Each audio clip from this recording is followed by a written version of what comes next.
Hello everyone, welcome to my YouTube channel. कैसे हो आप सभी? होप सो गाइज आप सभी अच्छे होंगे। आज की वीडियो में हम अधिकार यानी राइट्स के विषय में डिस्कस करेंगे और इनका हमारे जीवन में क्या योगदान है उसके बारे में जानेंगे। देखिए, जो ये अधिकार हैं इनका हमारे जीवन में बहुत ही बड़ा स्थान है और ये अधिकारों के अभाव में व्यक्ति के विकास की कल्पना भी नहीं की जा सकती।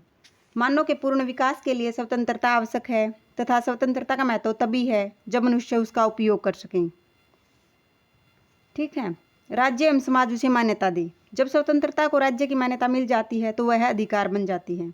पर इसका अर्थ यह नहीं है कि अधिकारों की उत्पत्ति राज्य द्वारा होती है। वे तो समाज में पैदा होते हैं, राज्य तो सिर्फ उनको मान्यता देता है। और एक बार जब वो जो ये अधिकार मिल जाते हैं, मिलने के बाद कोई भी प्रशासनिक अधिकारी भी इन अधिकारों का आनंद नहीं कर सकता।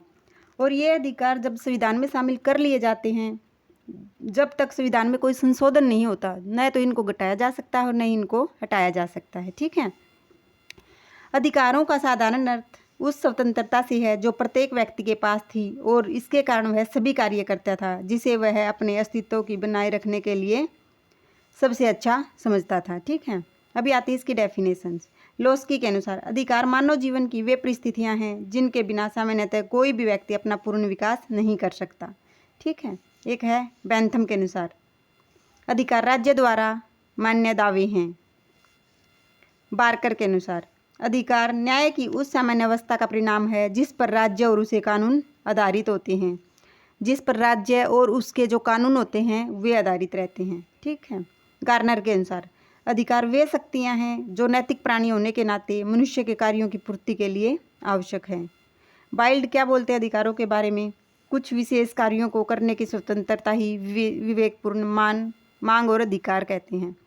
जो कुछ विशेष कार्य होते हैं उनको करने की जो स्वतंत्रता है उसकी मांग को ही अधिकार कहते हैं। ऐसा कौन कहते हैं? वाइल्ड कहते हैं। देखिए गाइज, ये 5-6 डेफिनेशन है, आपको जो इजी लिखे लगे आप वो लिख लेना। ठीक है, बिल्कुल इजी से इजी मैंने इसमें डाली हैं। अभी आगे आते हैं अधिकारों का वर्गीकरण। देखिए, जीवन का अधिकार, समानता का अधिकार, आर्थिक समानता का अधिकार, स्वतंत्रता का अधिकार, संगठन बनाने का अधिकार, परिवार का अधिकार, संपत्ति का अधिकार और रोजगार का अधिकार। इसके अतिरिक्त भी जो 3 हैं अधिकार वे भी हैं, 4 हैं। नैतिक अधिकार, प्राकृतिक अधिकार, कानूनी अधिकार और मौलिक अधिकार। ठीक है, नैतिक अधिकार में क्या आते हैं गाइज? नैतिक अधिकार वे अधिकार होते हैं जिसका संबंध मनुष्य के नैतिक विकास से है। ये मनुष्य को नैतिक बनाए रखने के लिए जरूरी है। कानूनी अधिकार में क्या है? ये वे अधिकार हैं जिन्हें राज्य कानूनी रूप से व्यक्तियों को प्राप्त करता है। लिकोक इसके बारे में क्या बोलते हैं कि ये एक नागरिक के दूसरे नागरिक के विरुद्ध क्या है, जो एक नागरिक है दूसरे नागरिक के विरुद्ध प्राप्त किए जाते हैं, जो ये अधिकार हैं, कानूनी अधिकार हैं। जो मौलिक अधिकार, ये वे अधिकार होते हैं जो व्यक्ति के विकास के लिए ठीक उसी प्रकार आवश्यक हैं जिस प्रकार जीवित रहने के लिए वायु, पानी, भोजन की आवश्यकता होती है।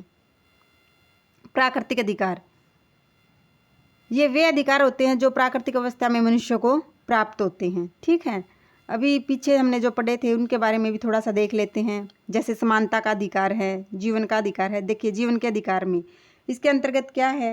मान लो एक व्यक्ति है, व्यक्ति के जीवन की सुरक्षा करना राज्य का कर्तव्य है, व्यक्ति का अधिकार भी है। ठीक है, राज्य व्यक्ति से कोई भी ऐसा कार्य नहीं करवा सकता जिससे उसके जीवन को खतरा हो। ठीक, अभी आगे आता है समानता का अधिकार। समानता का अधिकार में क्या है गाइज कि सभी मनुष्यों को बिल्कुल समान देखा जाता है, किसी से कोई भेदभाव नहीं किया जाता। राज्य की ओर से किसी भी व्यक्ति में उसकी जाति, धर्म, संप्रदाय, लिंग आदि के आधार पर कोई भेदभाव नहीं किया जाता।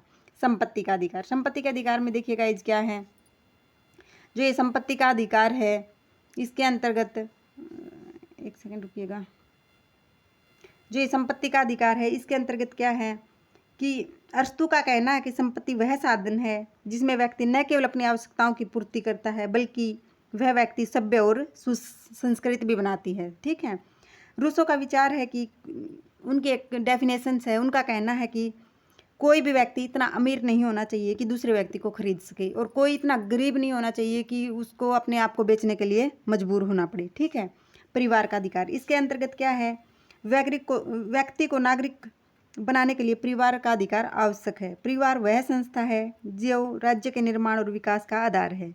अरस्तु ने परिवार को मूल इकाई माना है। ठीक है, अरस्तु का कहना है कि परिवार वह संस्था है जो व्यक्ति को नागरिकता का प्रथम पाठ पढ़ाती है। ठीक है, अभी आगे आता है शिक्षा का अधिकार। शिक्षा देखिए गाइज वह माध्यम है जो व्यक्ति को नैतिक और विवेकशील प्राणी बनने में सहायता करने के साथ साथ रोजगार के अवसर भी उपलब्ध कराती है। ठीक है, अभी आगे आते हैं इसकी विशेषताएं के बारे में कि जो ये अधिकार हैं इनकी क्या विशेषताएं होती हैं। अधिकार व्यक्ति का दावा है, अधिकार असीमित होते हैं, अधिकार और जो ये कर्तव्य हैं वो साथ साथ चलते हैं, अधिकार सार्वभौमिक होते हैं, अधिकार व्यक्ति की एक विवेकपूर्ण मांग है, अधिकार नैतिकता और विवेक पर आधारित होते हैं, राज्य नागरिक अधिकारों का संरक्षक है। अभी देखिए अधिकार व्यक्ति का दावा है। जो ये अधिकार है, राज्य अपने नागरिकों को अधिकारों के नाम पर जो सुविधाएं प्रदान करता है वे राज्य के द्वारा अपने नागरिकों को प्रदान की गई भेंट या उपहार नहीं, अपितु वे सुविधाएं व्यक्ति इस कारण से प्राप्त करता है कि वह राज्य का नागरिक है। ठीक है, अधिकार सार्वभौमिक होते हैं। देखिएगा जो ये अधिकार हैं ये सार्वभौमिक होते हैं जो प्राय सभी देशों में समान रूप से प्रदान किए जाते हैं, जैसे जीवन का अधिकार है, शिक्षा का अधिकार है, शोषण के विरुद्ध अधिकार है, स्वतंत्रता का अधिकार है आदि, ये सब अधिकार है। अधिकार और कर्तव्य साथ साथ चलते हैं। जो ये अधिकार और जो ये कर्तव्य हैं, एक सेकंड रुकिएगा, ये अधिकार और जो कर्तव्य है ये साथ साथ चलते हैं। अधिकार और कर्तव्यों को अलग अलग नहीं किया जा सकता, ये आपस में संबंधित हैं और साथ साथ चलते हैं। जब एक व्यक्ति अपना कर्तव्य निभाता है तो उसी अवस्था में दूसरा व्यक्ति अपने अधिकारों का उपयोग करता है। ठीक है, अभी आगे क्या है, राज्य नागरिक अधिकारों का क्या है, संरक्षक है। अधिकारों को समाज और राज्य केवल मान्यता ही नहीं प्रदान करते अपितु राज्य नागरिक अधिकारों को सुरक्षा भी प्रदान करते हैं। यदि किसी भी नागरिक के अधिकार किसी भी व्यक्ति, संस्था या स्वयं शासकों द्वारा असंवैधानिक तरीके से छीन लिए जाते हैं तो नागरिकों को उसके विरुद्ध कार्रवाई करने का अधिकार है। होप सो गाइज आपको ये पसंद आया होगा, तो आप वीडियो को ज़्यादा से ज़्यादा शेयर कीजिए, चैनल को सब्सक्राइब कीजिए। Thanks for watching.